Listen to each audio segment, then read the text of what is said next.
back home and continue my discussion with Mr. Andrew Dickson. He's, of course, talking to us, Dr. Andrew, rather, not Mr. Sorry, Dr. Andrew Dickson. He's, of course, Executive Engineering at CBI-electric Low Voltage. We were talking about your advice you are giving with NERSA considering, of course, this new revised tariff structure where consumers will have to be smart about how they consume and use electricity between peak, standard, and off-peak periods. We were focusing on the morning. You were saying peak would tend to be between 6 and 8 in the morning, and the kind of items that you might want to switch off include the geysers. Absolutely right, Dan. So what you want to be doing is moving when you consume the energy. So it doesn't necessarily mean you need to change your routine. But let's look at a geyser, for instance. Most people will get up, they will have a shower of some sort, get themselves dressed, ready for the day. Now, if you know that having your geyser on at 6 o'clock in the morning is going to cost you twice or 3 times as much as it would if you had it on 5 in the morning, then obviously it'd be good to switch the geyser on at 5, let it heat up, switch it off, use the shower, and then later on in the morning, when the tariff goes down to a lower cost, you then turn the geyser back on, heat the water up for the rest of the day, and then turn it back off. Okay, so this item, then some people, I mean, it's like a lot of thinking to do and work to do. Are there other smarter ways, technology-wise, that a household could rely on?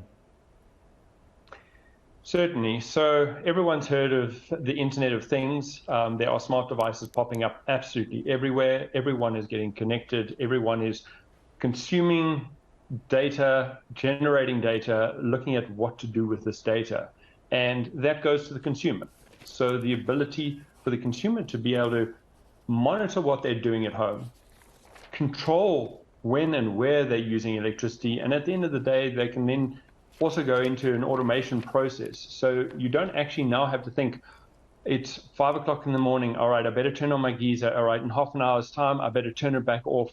And so it becomes a very manual type process. With a lot of the smart gadgets that are available now, you generally have an app on your phone, you can set things up on that, you can set simple timers, or you can go into more complex automations based on the weather or a certain condition within the house. So you can say, if I have my geyser on, make sure my stove doesn't come on. Or if you have your pool pump on, make sure neither your stove or your geyser comes on. And by doing that, and yes, it takes some time to set up, but once it's set up, it's in place. And then you can start to look at how your loads are being used, where you're spending your money, and then you can say, well, now, how do I optimize this? How do I become energy efficient in the way I use electricity at my home? How about staying on the grid or disconnecting from the grid? Are those kind of technologies available? I mean, I know people are saying we must now use more solar energy, even when the president a few weeks ago, announcing this new national energy plan, saying that we need to roll out more solar panels. So there are a lot of technologies, again, available. What we're talking here about is distributed generation, the ability for the homeowner or for businesses to generate their own electricity through solar, wind, or alternatively, and that's where a lot of people are still going, is I remain connected to the grid, but I install batteries. So what I do is I charge those batteries during off-peak times and then use that energy that I've stored during peak times. And in the event that there's any excess, I can always potentially sell that back to the grid once they get that infrastructure and the policies in place. Can you go completely off grid?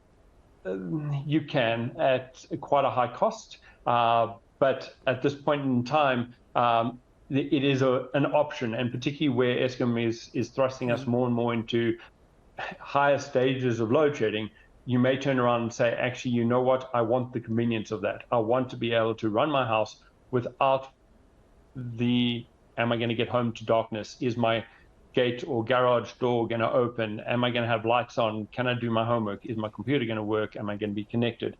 So it's the ability to create a lifestyle that allows you to continue normal operation. Will you be able to completely get rid of the grid with a very expensive system? Absolutely. You will always ultimately want some tie into the grid because you're going to have rainy days where solar is not going to be very useful. Your batteries are going to run dry. So you need some way to be able to get power into your system if those events should happen.